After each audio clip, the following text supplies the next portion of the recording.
আসসালামু আলাইকুম। Sabinus blog ভিডিওতে সবাইকে স্বাগতম জানিয়ে শুরু করছি আজকের ব্লগ। কেমন আছেন সবাই? আশা করছি সবাই আল্লাহর রহমতে খুব ভালো আছেন। আলহামদুলিল্লাহ আমরাও ভালো আছি। প্রতিদিনকার মতো আপনাদের সাথে আজকেও একটি ব্লগ শেয়ার করতে যাচ্ছি। তবে এই ব্লগে থাকছে আমি কিভাবে ঘরে বসে পাস্তা তৈরি করেছি সেই ভিডিওর টিউটোরিয়াল। আশা করছি শুরু থেকে শেষ পর্যন্ত সবাই পাশে থাকবেন। সবার কাছে একটাই অনুরোধ রইল, প্লিজ টেনে টেনে কেউ দেখবেন না।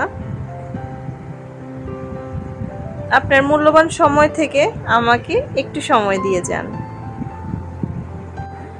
বাসায় তৈরি কমন খাবারগুলো সবসময় খেতে খেতে আমরা বোর হয়ে যাই, তাই মাঝে মধ্যে রেস্টুরেন্টে যেতে ইচ্ছে করে।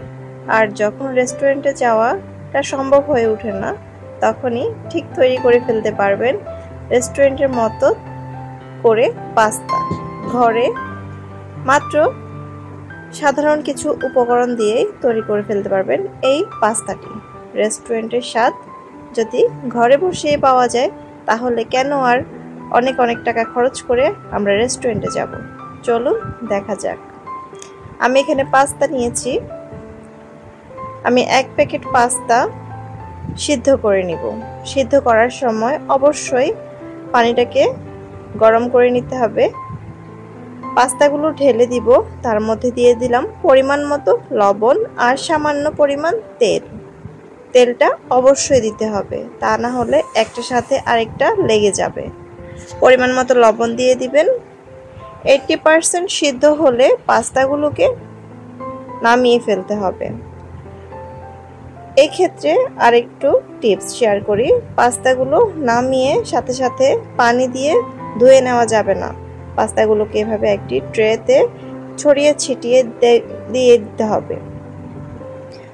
যদি পানি দিয়ে ধুয়ে ফেলেন তাহলে কিন্তু পাস্তার একটা এক্সট্রা স্বাদ থাকে, সেটা নষ্ট হয়ে যাবে। তাই সবসময় ঘরে পাস্তা তৈরি করার সময় এটি সবসময় খেয়াল রাখবেন। আমি এখানে গোলমরিচের গুঁড়ো নিয়েছি, সস নিয়েছি, অরিগানো পাউডার নিয়েছি, নিয়ে নিলাম আটা, বাটার। এটা আমার ঘরে তৈরি করা বাটার। কেউ চাইলে বলতে পারেন, আমি অবশ্যই ভিডিও দিব। এটা হচ্ছে দুধ। দুধটি অবশ্যই ঠান্ডা হতে হবে, গরম দুধ ব্যবহার করা যাবে না। আমি এখানে চিজ নিয়েছি, যে আপনারা চাইলে যে কোনো কোম্পানির চিজ ব্যবহার করতে পারেন। চিনি ব্যবহার করেছি, সামান্য পরিমাণ লবণ ব্যবহার করছি। আমি বাটারটাকে মেল্ট করে নিব। কাঁটা চামচ দিয়ে আমি বাটারটাকে কুচিয়ে নিয়েছি। তারপর একটি প্যানে আমি বাটারটাকে ঢেলে দিলাম। চুলাটা অন করে দিয়েছি। অন করার পরে বাটারটা গলে গিয়েছে। বাটারটা গলে গিয়ে এই মুহূর্তে 2 টেবিল চামচ আটা ব্যবহার করতে হবে। হোয়াইট সস দিয়ে মূলত পাস্তাটা তৈরি করা হয়। আর হোয়াইট সসটা কিভাবে তৈরি করবেন ঘরে বসে ঘরোয়া উপকরণ দিয়ে, সেটাই আজকে শেয়ার করছি। বাটারের মধ্যে ভালো করে আটাটাকে ভেজে নিতে হবে। আটাটাকে ভালোভাবে ভেজে নিয়ে এই পর্যায়ে আমি আস্তে আস্তে সবগুলো উপকরণ মিশিয়ে দিব। দেখতেই থাকুন। আটাটা এভাবে এই পর্যায়ে ভেজে নেওয়া হয়ে গেলে ঠান্ডা দুধটি মিক্স করে দিতে হবে। কেউ চাইলে গরুর দুধ ব্যবহার করতে পারেন। আমি পাউডার মিল্ক ব্যবহার করেছি। আমি ঠান্ডা করে নিয়েছি মিল্কটাকে। ভালোভাবে নেড়ে চেড়ে যেতে হবে, তা না হলে কিন্তু লেগে যাওয়ার সম্ভাবনা থাকবে। অবশ্যই হোয়াইট সসটা বানানোর সময় খুব খেয়াল করে বানাতে হবে। আমি আস্তে আস্তে দুধটাকে অ্যাড করছিলাম। আর চুলার আঁচটা খুব লো হিটে রাখতে হবে। ভালোভাবে মিশিয়ে নিতে হবে। যেহেতু আটা ব্যবহার করেছি, সেহেতু একটু দলা পেকে যাওয়ার চান্স থাকে। ভালোভাবে আলতো হাতে আপনারা এটাকে মিক্স করে নেবেন। আমি একটু স্পিড দিয়েছি, কেননা বড় হয়ে গেলে ভিডিওটি দেখবেন না, টেনে টেনে দেখবেন। এই পর্যায়ে এসে একটা কথা বলি, প্লিজ কেউ টেনে দেখবেন না। টেনে দেখলে হয়তো কোনো না কোনো টিপস আপনাদের মিস হয়ে যাবে, যার কারণে বাসায় আপনারা পারফেক্টভাবে পাস্তাটি তৈরি করতে পারবেন না। আমি এখানে সামান্য লবণ দিয়ে দিয়েছি। ভালোভাবে নেড়ে চেড়ে যেতে হবে যতক্ষণ না এটি একদম সঠিক টেক্সচারে না আসে। এই পর্যায়ে এসে আমি দিয়ে দিচ্ছি চিনি। চিনিটা কেউ চাইলে ব্যবহার করতে পারেন, কেউ চাইলে স্কিপ করে যেতে পারেন, এটা আপনার যার যার পছন্দ অনুযায়ী। কেউ একটু মিষ্টিটা পছন্দ করে আর কেউ মিষ্টি ভাবটা পছন্দ করেন না। চিনিটা দেওয়ার ফলে একটু মিষ্টি মিষ্টি ভাব আসবে, কেউ চাইলে এটি স্কিপ করতে পারেন। চিনিটা দেওয়ার পর আমি ভালোভাবে নেড়ে চেড়ে যাচ্ছি। এ পর্যায়ে দিয়ে দিচ্ছি আমি অরিগানো পাউডারটা, যদি কারো কাছে থাকে তাহলে দিবেন, না হয় স্কিপ করবেন। আর দিয়েছি এখানে গোলমরিচের গুঁড়া, আমি সাদা গোলমরিচের গুঁড়াটা ব্যবহার করেছি। আমার ঘরে যেহেতু বাচ্চা আছে তাই আমি এখানে কালো গোলমরিচের গুঁড়াটা তেমনটা দেইনি, একটু ঝাল কম করে বানিয়েছি।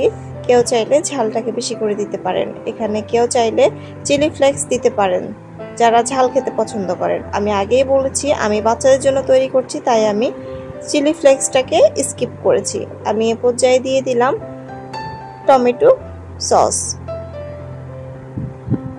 অবশ্যই টমেটো সসটা ব্যবহার করবেন, কেউ চাইলে ঘরোয়া সস ব্যবহার করতে পারেন। যেহেতু আমার কাছে ঘরোয়া সসটা তৈরি করা ছিল না, তাই আমি এখানে দোকানের কেনা টমেটো সসটা ব্যবহার করেছি।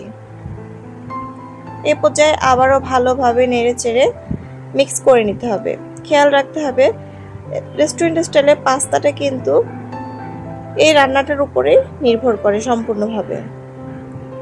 এই পর্যায়ে আমি দিয়ে দেব চিজ, কেউ চাইলে মোজারেলা চিজটা ব্যবহার করতে পারেন। আমি আড়ং-এর স্প্রেড চিজটা এনেছি, এটি কালারটা এমন আর এটা স্বাদটাও একটু নোনতা টাইপের আর এটাতে ঝালটাও আছে একটু। মোজারেলা চিজটা দিলে অসাধারণ লাগবে, আরও খেতেও ভালো লাগবে।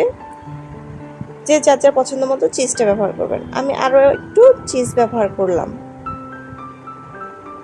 চিজটা দিয়ে আমি আবারও ভালোভাবে নেড়ে চেড়ে মিক্স করে নিচ্ছি। এ পর্যায়ে আমার সিদ্ধ করে রাখা পাস্তাগুলো আমি এখানে ঢেলে দিলাম। ভালোভাবে নেড়ে চেড়ে মিক্স করে নিতে হবে।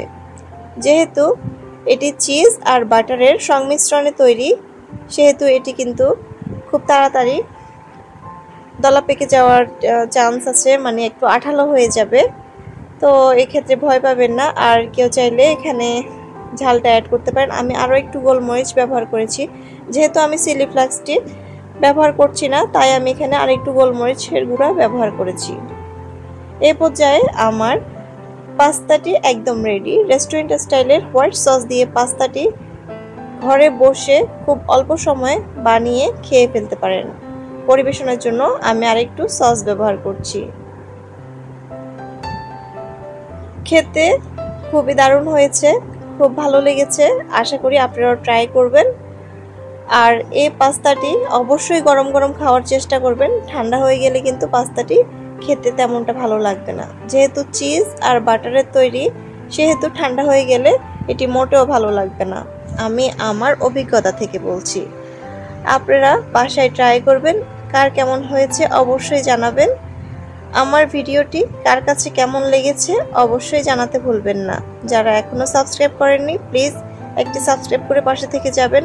লাইক কমেন্ট না করে থাকলে লাইক কমেন্ট করে আমার পাশে থেকে যাবেন। আপনাদের সাপোর্ট পেলে আমি হয়তো এগিয়ে যেতে পারবো। আপনাদের সাপোর্ট পেলে হয়তো নতুন নতুন রেসিপি শেয়ার করার আগ্রহ পাবো।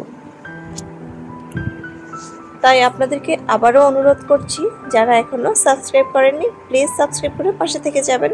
সাবস্ক্রাইব করে বেল বাটনে প্রেস করে দিবেন অল অপশনে, যাতে করে আমার শেয়ার করা প্রত্যেকটি ভিডিও আপনার মোবাইলে প্রথমেই নোটিফিকেশন চলে যায়। আমার চ্যানেলে এমন অনেকেই আছেন যারা এখনো পর্যন্ত সাবস্ক্রাইব করেননি। আসলে আমরা যারা কন্টেন্ট ক্রিয়েটার তারা মোটামুটি কিছু অ্যানালাইসিস সম্বন্ধে তো সবারই একটু জ্ঞান থাকে। তো যখন দেখি যে আমার সাবস্ক্রাইবার থেকে আমার নন সাবস্ক্রাইবাররাই বেশি আমার ভিডিও দেখে, তখন আসলে খুব কষ্ট লাগে যে আপনারা তো আমার ভিডিওগুলো দেখছেন, তাহলে আপনারা কেন সাবস্ক্রাইব করছেন না। আপনাদের কাছে আমার একটাই প্রশ্ন, প্লিজ যদি ভালো লেগে থাকে, বারবার ফিরে আসছেন আমি জানি, তারপরও সাবস্ক্রাইব হয়তো করেননি, অনেকে হয়তো জানেন না।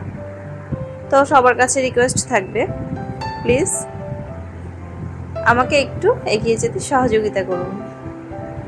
আপনাদের একটা লাইক কমেন্ট আমাকে আমার কাজে অনেকটা উৎসাহিত করে। সবাই ভালো থাকবেন। আজকে এ পর্যন্ত। আল্লাহ হাফেজ।